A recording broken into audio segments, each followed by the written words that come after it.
मुझे तुम्हारे हाव भाव से इतना समझ आ रहा है कि पिछले कुछ दिनों से तुम्हारे मन में ये बात आ रही है कि तुमने कपड़े खरीदने हैं, है ना? मैं जानता हूँ तुम्हारे पास बहुत से कपड़े हैं, फिर भी तुम्हारे मन में ये बात आई है कि तुम्हें अपने लिए कुछ कपड़े खरीदने हैं। और अगर ये बात मन में आई है तो तुम ऐसा ज़रूर करो। तुम जो भी आज तक संचय किए तो हो ना, उसी में से थोड़े से पैसे निकालो, थोड़े से पैसे जो वाजिब लगे तुम्हें, और सच में अपने लिए खरीदारी करो। जब इतना किसी चीज़ का मन हो तो फिर मन को ऐसे रोकना नहीं चाहिए, और वो भी जब मैंने तुम्हें कोई कमी दी ही नहीं है। तो इसलिए तुम ज़रूर खरीदारी करो।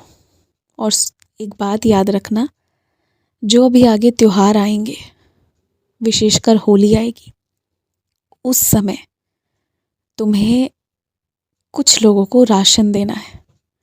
हो सकता है कुछ लोग अपने परिवार से दूर अपना काम, अपनी ड्यूटी करने के लिए तुम्हारे आसपास रहें। वो अपना काम करेंगे अपनी तनख्वाह के लिए। तो वैसी परिस्थिति में तुम्हें उन्हें अच्छी मात्रा में कच्चे सामान यानी राशन देने हैं, ताकि उनका त्योहार अच्छे से गुजरे। इस चीज़ का तुमने विशेष रूप से ध्यान रखना है कि त्योहार में जैसे तुम्हारे घरों में खुशियाँ मनती है, वैसे ही उस घर पे भी खुशी मने, उस कमरे में भी खुशी मने जो अपने परिवार से दूर अपना काम कर रहा है।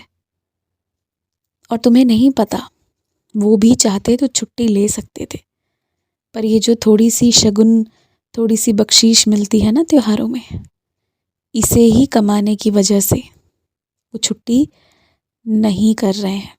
तो ऐसे में कोई दूसरा अपनी फ़र्ज़ अदा करे या ना करे, तुम ज़रूर करो। अगर आज तुम कहीं बाहर खाने जाते हो तो तुरंत ही जो भी खाना हो तुरंत मत मंगवाना।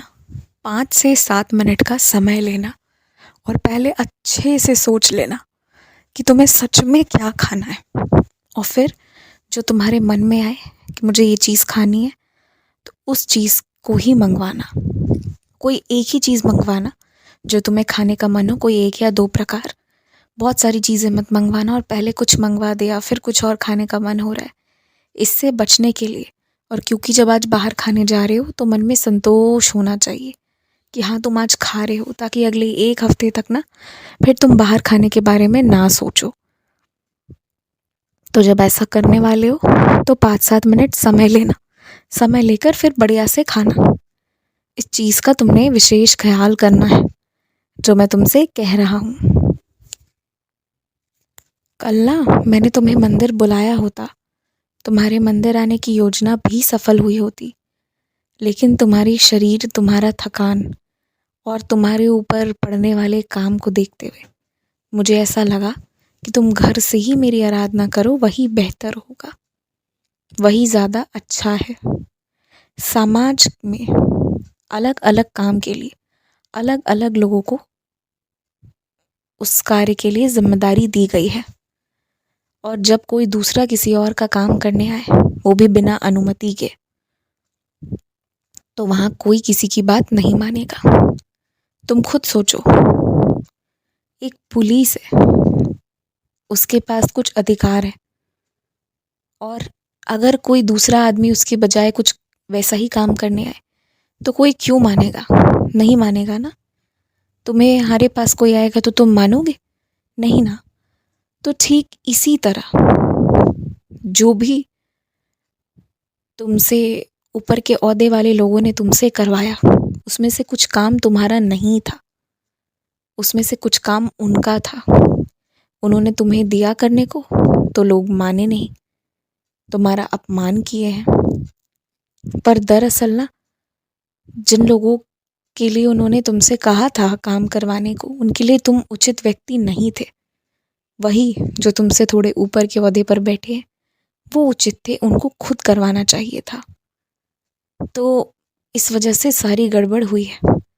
और सच में मैंने तुम्हें दुनिया के हर इंसान का रंग रूप दिखाना शुरू किया है। मैं चाहता हूँ कि तुम कोई लगाव मत रखो, तुम सच्चाई बस देखो, वास्तविकता बस देखो। लगाव जहाँ रखना है, प्रेम जहाँ करना है, वहाँ मैं तुमसे भरपूर प्रेम करवाता हूँ। पर जहाँ नहीं करना है, जहाँ ये सब चीज़ें इतना नहीं रखना है ना, वहाँ मैं तुम्हें समय समय पर सच भी दिखाता हूँ। जो लोग पहले तुम्हारे समीप आते हैं और फिर तुम्हारा ही जगह छीनने की कोशिश करते हैं, एक बार अगर उन्होंने ऐसा किया है ना, तो दोबारा उन्हें मौका देने की आवश्यकता ही नहीं है। शत्रुता मत करो, मन में शत्रुता की भावना मत पालो, लेकिन दोबारा मौका मत दो।